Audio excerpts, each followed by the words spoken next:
25분 설교, 25분 설교 도전해 보겠습니다. 자, 우리 소영선 자매 힘차게 아멘했습니다. 아멘. 자, 댁에서들 잘 보고 계십니까? 오늘 방송을 한번 소리가 잘 들려도 잡아봤는데 집에서 잘 들었으면 좋겠습니다. 자, 오늘 저의 설교 제목, 우리가 되찾아야 할 것. 코로나 때문에 많은 것을 우리가 못 누렸었는데 우리가 정말 다시 교회로서, 공동체로서 되찾아야 될 것이 무엇이 있을까 생각해 봤을 때 전 첫 번째가 공동체 찬양인 것 같아요. 정말 이 찬양은 이 초대교회 기도와 정말 이렇게 밀접히 연결되어 있거든요. 예배 때만이 아니라 그들은 매일의 경건한 삶 속에서 항상 이 찬양을 했거든요. 특히 우리 교회의 찬송의 특징은 우리가 기도할 때 모든 것을 예수 그리스도의 이름으로 했듯이 우리 교회 안에서 찬송할 때 모든 것을 그리스도의 이름으로 찬송을 했거든요. 그래서 오늘 이 공동체 찬양에 대해서 함께 나눠보도록 하겠습니다. 자, 고린도전서 4장 15절. 나는 영으로 기도하면서 마음으로 이성으로도 기도하겠습니다. 나는 영으로 찬양하면서 마음 이성으로도 찬양하겠습니다. 자, 여기 보게 되면 이제 14장에 보면 방언에 대한 얘기가 나오거든요. 방언은 이 모라지경에서 정말 자기도 모르는 영의 세계로 들어가서 하는 소리잖아요. 하지만 이 기도와 찬송은 깨어 있는 상태로 정말 내 영이 그리고 내 이성이 가사를 다 음미하면서 정말 깨어 있는 상태에서 모라지경에서 하는 것이 아니라 정말 깨어 있는 상태에서 하나님을 찬양하는 거잖아요. 자, 우리가 이 찬양이 얼마나 중요한지를 함께 보도록 하겠습니다. 고린도전서 14장에 나와 있는 이 찬양은 교회 공동체가 모였을 때의 공동체의 찬양을 얘기하는 거거든요. 에베소 5장 18절에 보게 되면 5장 18절 성령의 충만함을 받으십시오.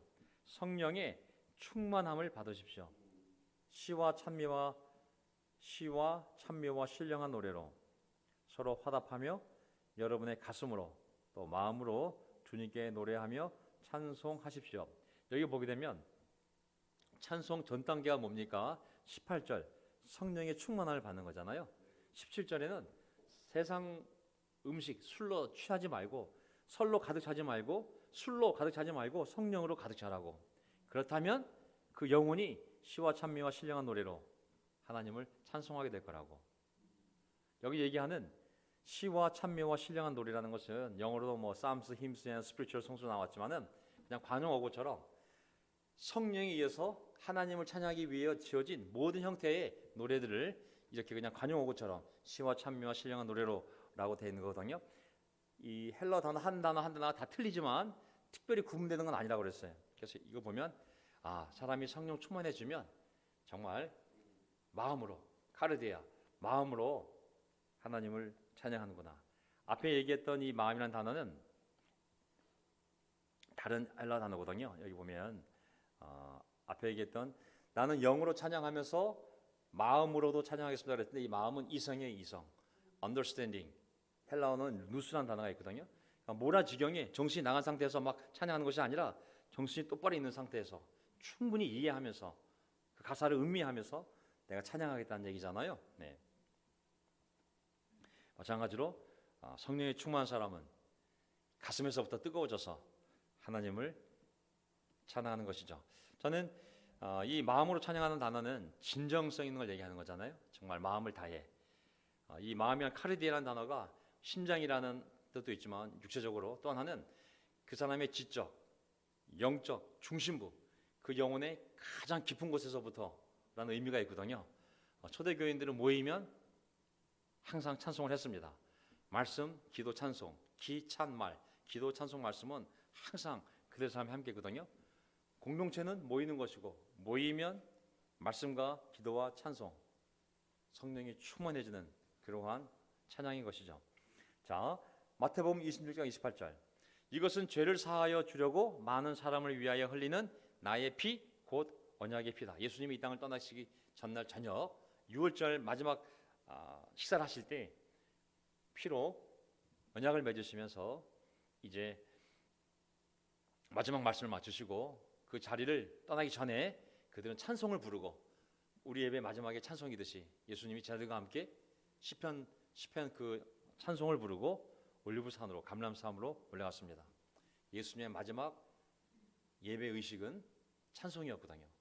찬송은 정말 중요합니다. 저는 30절에 그들은 찬송을 불렀다고 그러는데 과연 예수님과 함께 12명의 그 목소리로 어떤 화음으로 어떻게 찬송을 불렀을까 정말 궁금하기도 합니다. 네. 자, 고린도서 14장 26절 이 구절을 보면 항상 초대교회에는 모이면 찬송이 있었음을 알 수가 있어요. 그러면 형제자매 여러분 어떻게 해야 하겠습니까?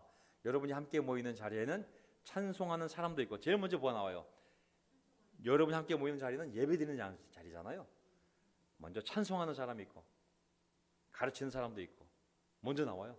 가르침 전에 찬송하는 사람이 먼저 나오지 않습니까? 하나님 계시를 말하는 사람, 방언으로 말하는 사람, 통역하는 사람, 이 모든 일을 남에게 덕이 되게 하십시오. 모이게 되면 많은 일들이 벌어지는데 제일 먼저 뭐랬습니까? 찬송하는 사람들이 찬송을 인도하는 것이죠. 초대교회 때 모든 모임에는 뜨거운 찬송이 찬양 인도자들이 있었음을 알 수가 있습니다. 자, 저희 첫 번째 포인트 오늘 4가지인데요. 금방 끝납니다. 원래 8가지가 있는데 시간이 안 되기 때문에 오늘 4가지만 나눠보겠습니다. 찬송은 그리스도를 전하는 것이다. 찬송은 그리스도를 전하는 것이다. 누굴 전한다고요? 예, 아니 바울을 찬송하겠어요? 뭐 베드로를 찬송하겠어요? 찬송은 오직 그리스도를 전하는 것이죠. 그리스도인들이 누구를 찬양하겠습니까? 인도자를 찬양하겠습니까? 그리스도인이면 그리스도를 찬양해야 되는 거 아니겠습니까? 모든 찬양 내용이 예수님의 가르침, 예수님의 삶과 관련. 초대교회 때 불렀던 찬송가 가사는 전부 예수님의 가르침, 예수님의 말씀, 그리고 예수님이 사셨던 그 삶을 기억하며 찬양하는 것이 주된 내용이었죠. 저도 정말 성경적인 주석적인 설교를 하게 되면 어떤 설교를 하든지 간에 마지막 찬송가가 일반 CCM이 아니라 정말 정통 찬송가잖아요. 그럼 찬송가 가사와 설교 내용이 맞아떨어지게 돼 있어요. 그 사람도 내용을 모르고 저도 모르지만 제가 정말 성경적인 설교를 하고 그리고 정통 찬송가를 준비하면 가사하고 말씀이 예수님 안에서 만나게 되어 있습니다. 초대 기독교 찬송의 특징은 오직 그리스도를 찬양하는 것입니다. 그의 이름으로 모인 자들이 그분의 이름으로 모인 곳에서 당연히 그분의 이름을 찬양하지 않겠습니까? 제가 이 설교 내용은 제가 신학교 다닐 때 읽었던 신학서적 가운데 교회에서 드리는 모든 행사에 대해서 신학적으로 그 근거를 밝히는 책이 있었거든요. 이제 찬송 부분을 제가 요약을 해서 우리 상황에 맞게 지금 정리해서 말씀을 드리고 있습니다.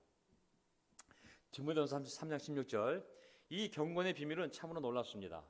자, 우리의 신앙의 핵심은 예수 그리스도잖아요. 그분을 이 땅에 오심과 올라가심 전부 다 정리한 내용이 여기 나와 있잖아요. 그분은 육신으로 나타나시고 성육신, 성령으로 의롭다는 인정을 받으셨습니다. 성령님, 천사들에게 보이시고 만국에 전파되셨습니다. 복음 전파, 세상에 그분을 믿었고 믿음, 회개, 그분은 영광에 쌓여 들려 올라가셨습니다. 아멘. 이게 예수님의 오신과 죽으신과 부활하신과 승천하신과 하나님 우편 보좌에 앉아 계심 아니겠습니까? 이 내용이 찬송가 가사에 다 들어가 있는 거죠. 그래서 정말 그 가사가 성경적인 찬송가는 1절부터 5절까지가 성경 요약이에요, 사실은. 그래서 찬송가와 메시지가 그리스도 안에서 만나게 되어 있습니다. 이 내용이 찬송가 가사가 되는 것이 올바른 찬송가거든요. 다시 두 번째, 찬송은 신앙을 고백하는 것이다. 하나님에 대한 신앙 고백이 바로 찬송입니다. 신앙 고백의 핵심 내용은 구원에 대한 감사와 찬양 아니겠습니까? 그래서 찬송가 핵심 내용은 감사와 찬양이에요. 자기 신앙 고백과 똑같습니다. 정말 성경적인 찬송가는 부르면 자기 신앙 고백이 돼요. 그게 찬송은 신앙을 고백하는 것이다. 히브리서 13장 15절 그러므로 예수님을 통하여 끊임없이 하나님께 찬양의 제사를 바칩시다. 찬양의 제사를 바치는데 이제 구약이 아니기 때문에 구약 시대는 제사장들 통해 제사를 드렸다면 이제는 예수님을 통해 짐승을 바치는 제사가 아니라 찬양의 제사를 드린다고 그러잖아요.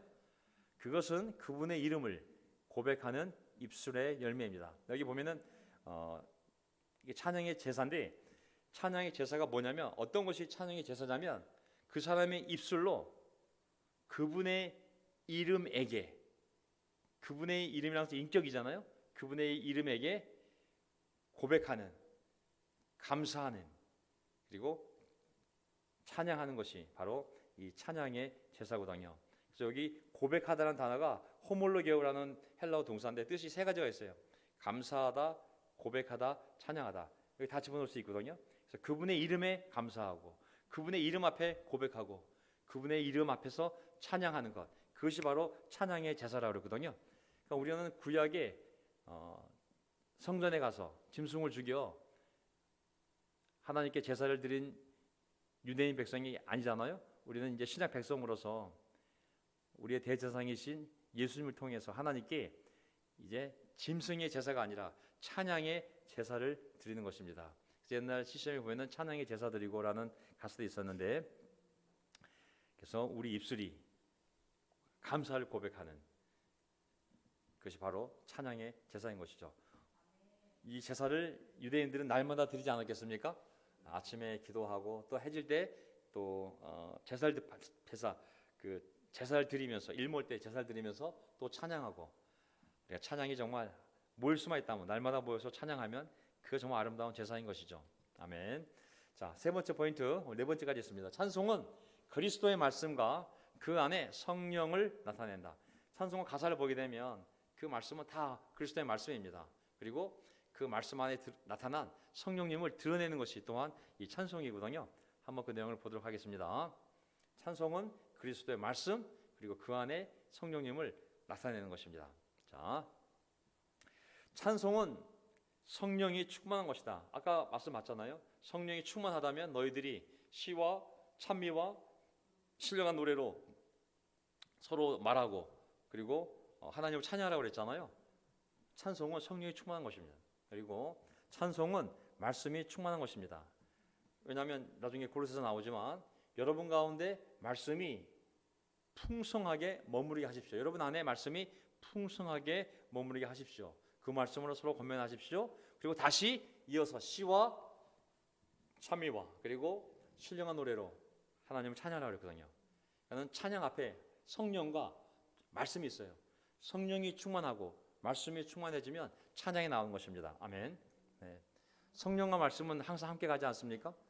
그래서 찬양 안에는 성령과 말씀이 충만한 것입니다. 그리고 모든 찬양 가사는 그리스도의 말씀과 조화를 이루게 되어 있어요. 어떤 것이 진정한 찬송가인지 알려면 하나님 말씀과 가까운 것이 진정한 찬송가예요. CCM은 인간 편에서의 감정을 너무 많이 노래해요. 이게 찬송가인지 아니면 자기의 애절한 심령 노래한 건지 잘 모를 정도가 있거든요. 하지만 초대교회가 불렀던 모든 찬송가는 그 가사 자체가 그리스도의 말씀과 일치가 되어 있는 것이죠. 그리스도를 찬양하는 노래니까.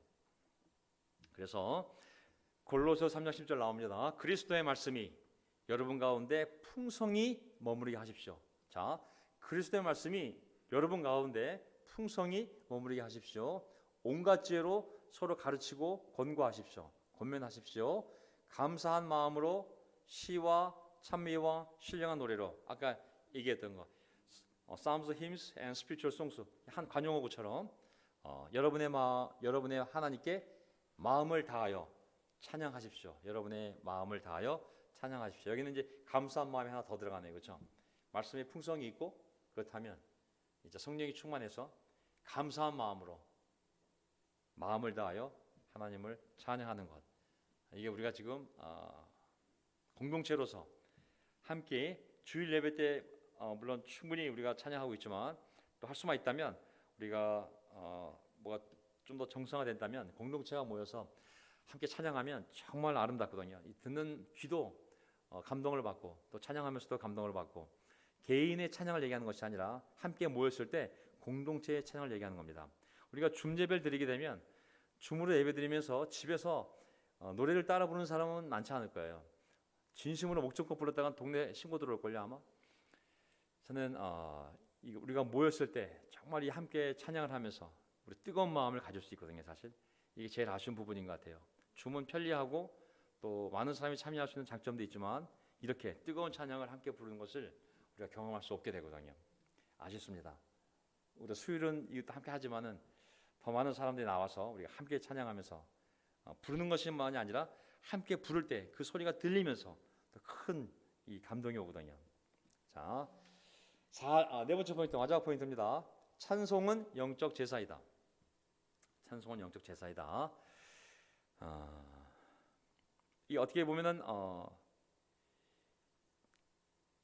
지금 이 줌이라든지 여러 가지 이제 편리한 것들이 많이 생겼지만 사실 희생과 고생을 하더라도 함께 모여서 예배드리고 찬양하고 모이는 것이, 교제하는 것이 정말 중요합니다. 왜냐하면 그런 영적인 희생과 영적인 고생이 없이는, 때로는 육적인 희생과 육적인 고생이 없이는 영적인 목적을 위해서 영적으로 뜨거운 마음을 갖는 것이 어렵습니다.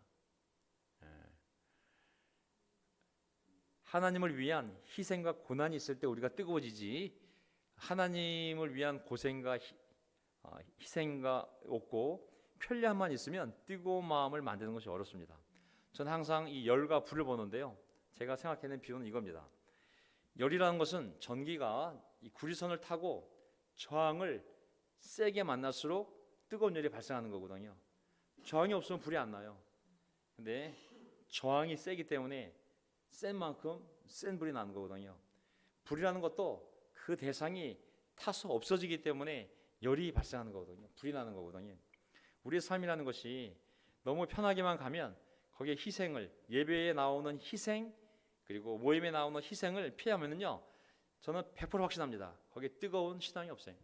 거기에 뜨거운 열정이 생길 수가 없어요. 물리적으로 불가능해. 영적인 원리에서 그런 일이 벌어지기가 어렵거든요. 그래서 저는 아내와 함께 여기 있지만 우리 부부는 쉽고 편리한 길을 가기보다는 좀 험해도 옳고 좁은 길을 가는 것이 우리의 영적 건강에도 도움이 된다고 생각을 하고 저희는 그 길로 가려고 합니다. 이 방송을 듣는 분들은 어려움이 있을 때 예배를 들여놓지 마시고, 어려울수록 시간과 돈과 마음을, 육체를 희생해서 고생을 겪게 해서 예배 나오는 그 과정이 우리의 신앙을 증명하고 우리의 신앙이 뜨거워질 수 있는 길입니다. 제가 이번 주 화요일 날 우리 모임이 있었는데 6명이 왔었어요. 어머니 2분하고 이제 영선 자매하고 다 5명이 있었는데 그날 어떻게 우리 분당에 있는 유민선 형제가 오게 되었어요. 깜짝 놀랐어요. 여기 모여서 지금 막 큐티 나누고 하고 있는데 갑자기 문 열고 쑥 들어오는데 민선 형제였어요. 너무 놀랐어요. 예수님 온 줄 알고 벌떡 일어났어요. 여기야.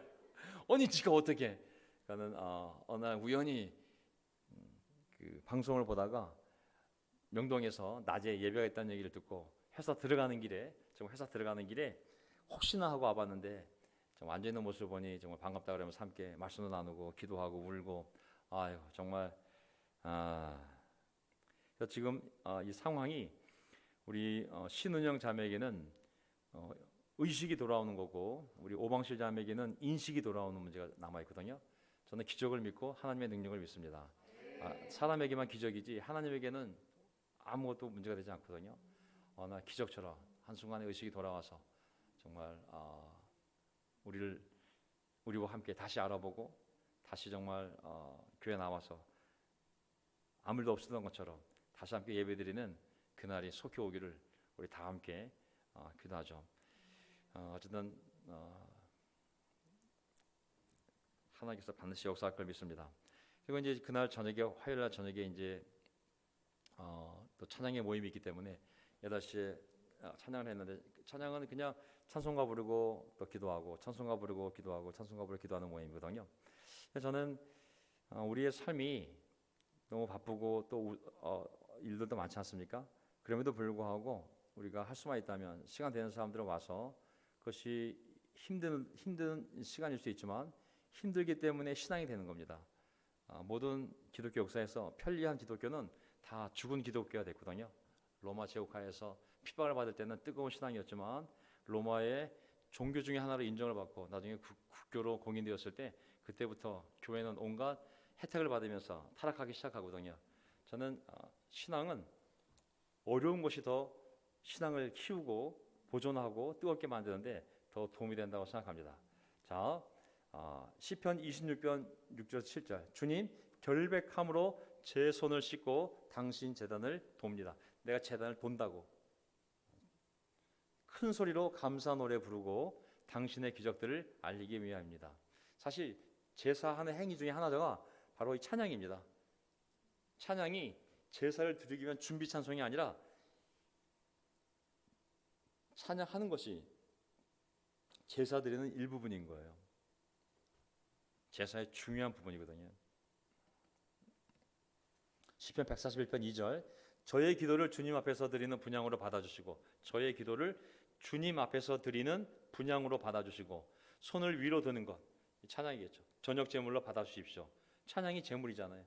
꼭 물질적인 짐승을 죽여서 바치지 않더라도 기도는 향처럼 하늘로 올라가는 분향이 되고 그리고 찬양은 저녁 제물이라 거의 이 찬양이 제사와 동등하거나 제사를 대신할 수도 있는 거예요. 그만큼 찬양은 우리의 마음에서부터 나오는 거기 때문에 하나님께서 기쁘게 받으시는 제사임을 알 수가 있습니다.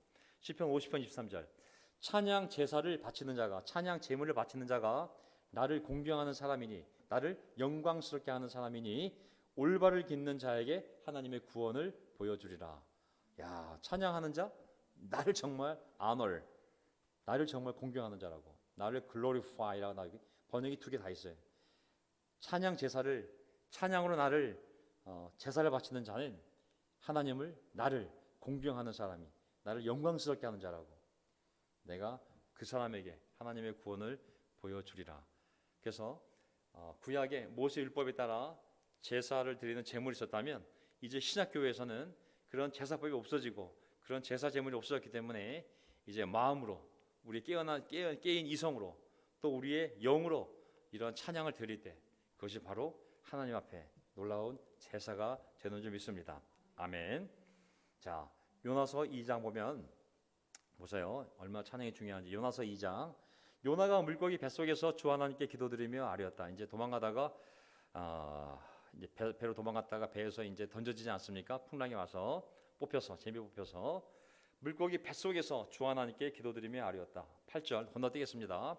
이제 요나의 기도가 쭉 나오는데 8절 헛된 우상을 섬기는 자들은 주님께서 베풀어 주신 은혜를 저버립니다. 헛된 우상을 섬기는 자들은 주님께서 베풀어 주신 은혜를 저버립니다. 그러나 나는 감사의 노래를 부르며 감사의 찬양을 드리며 주님께 희생 제물을 바치겠습니다. 그리고 약속했던 것은 제가 맹세했던 것은 무엇이든지 지키겠습니다. 그러면서 구원은 주님의 것입니다. 표준세 번역에는 구원은 오직 주님으로부터 옵니다라고 하는데 그것은 이제 완전한 의역이고 그냥 간단하게 구원은 주님의 것입니다. 이 고백이 끝나자마자 10절에 어떻게 나와 있냐면 여호와께서 그 물고기에게 명령하시니 그 물고기가 요나를 뭇에다가 뱉어내었다고 그랬어요.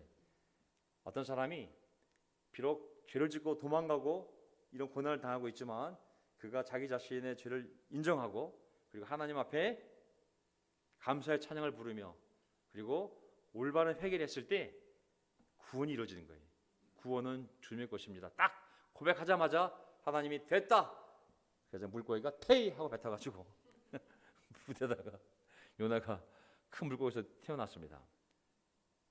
이 감사의 노래, 찬양 이거 정말 중요합니다. 사람이 회개할 때 말씀으로 안 바뀌더라도 찬양을 부르면서 정말 우리의 양심과 우리의 이 마음에서 정말 우리가 할 수 없는 회개를 할 수 있고 우리가 깨달을 수 없는 것을 깨달으며 우리가 움직일 수 없는 마음을 이 찬양을 통해 하나님이 움직이시는 것을 알 수가 있습니다. 감사의 노래를 부르며 그가 회개했을 때 구원은 주님의 것이라는 고백이 끝나자마자 하나님이 그 요나를 물고기 입에서 꺼내 나오게 합니다. 마지막 구절. 자, 아까 봤던 구절인데요. 제가 한 단어를 다시 보기 위해서 꺼내 왔습니다. 뭐냐면 14절. 사실 땅 위에는 우리를 위한 영원한 도성이 없습니다. 요한복음 13장 14절. 우리는 앞으로 올 도성, 도시를 찾고 있습니다. 그러므로 예수님을 통하여 끊임없이 하나님께 찬양의 제사를 바칩시다. 그것은 그분의 이름을 고백하는, 그분의 이름에 감사하는, 그분의 이름에 앞에 찬양하는 입술의 열매입니다. 여기 보면은 끊임없이라는 단어가 있어요. 영어로는 continually로 번역이 되어 있지만 어쨌든 끊임없이 계속해서라는 뜻이 아니겠습니까? 그래서 우리가 예수님 오실 때까지 교회에서 멈추면 안 되는 거 기도, 말씀, 찬양이거든요. 기도가 있는 곳에 당연히 찬양이 있습니다. 말씀이 있는 곳에 찬양이 있고 성령이 역사하는 곳에 찬양이 있습니다. 공동체 함께 모여서 우리가 아름다운 찬양을 하나님 앞에 드릴 때 그것은 하나님을 공경하는 것이요, 하나님을 영광스럽게 만드는 것이요, 그 소리를 듣는 우리도 굉장한 은혜와 감동이 되거든요. 그래서 우리가 주일뿐만 아니라 수요일에도 더 많은 분들이 나오셔서 함께 찬양하며 정말 하나님의 은혜를 맛보는 그러한 귀한 시간이 되기를 바라겠습니다. 제가 기도하고 마치겠습니다. 아멘. 하나님 아버지 감사합니다. 오늘 주님의 말씀처럼 예수님께서 유월절 저녁 때 식사를 마치시고 언약식을 마치신 다음에 감람산으로 붙잡혀 가시기 전에 그들과 함께 찬양했다고 했습니다. 예수님의 찬양하는 목소리는 어땠을까 궁금합니다. 예수님의 육신의 몸을 입고 찬양했을 때 과연 음정과 박자는 정확하셨는지, 정말 제자들과 함께 어떠한 시편의 말씀을 가지고 찬양했을까. 정말 초대교회는 모였을 때 항상 제일 먼저 찬양하는 자들이 있었고 그들은 항상 주님 앞에 찬양을 했습니다. 모든 찬양은 예수 그리스도의 이름으로 예수 그리스도를 찬양하는, 하나님의 아들을 찬양하는 가사들이었습니다. 아버지 하나님, 얼마나 복된 인생입니까? 세상에서 가장 귀한 분을 가장 귀한 말씀으로 성령과 함께 찬양할 수 있다는 것, 이것이야말로 우리가 누릴 수 있는 최고의 복된 삶 중에 하나인 줄 믿습니다. 우리가 찬양할 때 우리 몸 안에 있는 더러운 세포들이 죽기를 간절히 바라고, 우리가 찬양할 때 성령 충만하여 찬양할 때 우리 마음속에 있는 더러운 생각들이 죽기를 바라고, 하나님 우리가 진심으로 마음을 당하여 감사하는 마음으로 찬양할 때 우리 마음에 있는 불평과 그런 두려움들이 또한 사라지는 줄 믿습니다. 주님, 코로나를 통하여 우리가 많은 것을 놓친 부분이 있는데 공동체가 함께 모여서 하나님을 찬양하는 것입니다. 초대교인들은 매일 모여서 매일 모임에서 하나님을 찬양했습니다. 아버지 하나님, 우리가 다시 그 아름다운 찬양을 함께 모여서 찬양하는 그 목소리들이 모여서 내 귀로 다시 들려왔을 때 얼마나 은혜롭고 영광스러울까요? 우리가 줌이라는 편리한 수단도 있지만 하나님 우리에게 더 용기와 희생할 수 있는, 기꺼이 하나님 위해 고생할 수 있는 그런 마음을 허락해 주셔서 이제 모두가 모일 수는 없지만 한 명 한 명 모일 수 있는 자들이 모여서 우리 수요일 저녁에 또 시간이 되는 사람들은 또 화요일 저녁에 함께 모여서 하나님께 영광스러운 그리고 하나님을 공경하는 그런 찬송이 울려 퍼지는 이 교회당이 되기를 간절히 바라오며 우리의 주님이신 예수 그리스도의 이름으로 기도합나이다. 아멘.